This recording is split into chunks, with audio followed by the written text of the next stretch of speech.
ஆசிரியர்கள் அனைவருக்கும் வணக்கம். எஸ்ஜிடி செகண்ட் கிரேட் டீச்சர்னுடைய வேக்கன்சி இன்க்ரீஸ் ஆகுமான்னு சொல்லிட்டு நிறைய பேர் கேட்டுட்ருக்கீங்க. எஸ்ஜிடியினுடைய ஃபைனல் ஆன்சர் கீ மற்றும் ரிசல்ட் வெளியானதை தொடர்ந்து தற்போது நிறைய பேர் பார்த்தோன்னா பணி நியமனத்துக்காக வெயிட் பண்ணிகிட்ருக்கீங்க.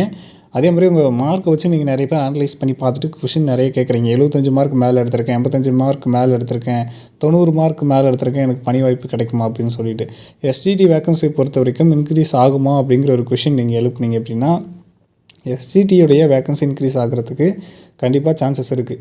ஏன் அப்படின்னு கேட்டிங்கன்னா சர்டிஃபிகேட் வெரிஃபிகேஷனுக்கு அப்புறம் கூட வேக்கன்சி இன்க்ரீஸ் பண்ணி ப்ரெஸ் ரிலீஸ் டிஆர்பி வெளியிட்ட கதை எல்லாம் இருக்குது. அதனால் எஸ்ஜிடியில் இன்னமும் கூட கூடுதலாக வேக்கன்சி அப்படிங்கிறது இருக்குது. இன்னும் பேக்லாக் வேக்கன்சி அப்படிங்கிறது கூட இருக்கலாம், அல்லது ஷார்ட்ஃபால் வேக்கன்சியை கூட இன்க்ரீஸ் பண்ணலாம். சரிங்களா? அப்படி வேக்கன்சி இன்க்ரீஸ் பண்ணுறதுக்கான பாசிபிலிட்டி இருக்குன்னு தான் நான் சொல்கிறேன். கண்டிப்பாக பண்ணுவாங்கன்னு நம்மளால் சொல்ல முடியாது, கண்டிப்பாக பண்ண மாட்டாங்கன்னு சொல்ல முடியாது. பாசிபிலிட்டி இருக்குது, அவ்வளோதான். வாய்ப்புகள் இருக்குது. ஏன்னா பணி நியமனங்கள் அந்தளவுக்கு இருக்குது.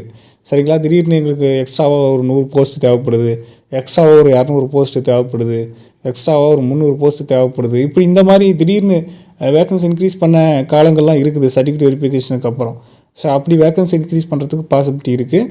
ஒரு வேளை அப்படி வேக்கன்சி இன்க்ரீஸ் பண்ணாங்கன்னா குறைவான மதிப்பெண் எடுத்த நிறைய பேருக்கு பணி வாய்ப்பு கிடைக்கிறதுக்கான வாய்ப்புகள் இருக்குது. ஃபார் எக்ஸாம்பிள் 75+ மதிப்பெண் எடுத்தவங்களுக்கு கூட வேலை கிடைக்கிறதுக்கான பாசிபிலிட்டிஸ் அதிகமாக இருக்குது வேக்கன்சி இன்க்ரீஸ் ஆச்சுன்னா. ஸோ இது ஒரு மகிழ்ச்சி செய்தியாக தான் இருக்கும். அதனால் பார்த்தோன்னா வெயிட் பண்ண உடனே அதுக்கான அறிவிப்பு அப்படிங்கிறது வராது. சர்டிஃபிகேட் வெரிஃபிகேஷனுக்கு அப்புறம் கூட வேக்கன்சி இன்க்ரீஸ் ஆகிறதுக்கு அறிவிப்பு வெளியாகும். அதுக்கான பாசிபிலிட்டிஸும் அதிகமாக இருக்குது. அதனால் வெயிட் பண்ணணும், உடனே எந்த அறிவிப்பும் வராது. மேலும் ஏதாவது அப்டேட் கிடைச்சாலும் நம்ம சேனலில் அப்லோட் பண்ணுவோம். மறக்காம நம்ம சேனல் சப்ஸ்கிரைப் பண்ணி பக்கத்தில் இருக்க பெல் ஐகானை கிளிக் பண்ணிக்கோங்க. அப்போ தான் டிஆர்பி மற்றும் பள்ளிக்கல்வித்துறை சம்மந்தமாக எந்த அப்டேட்டையும் மிஸ் பண்ணாமல் பார்க்க முடியும். நன்றி.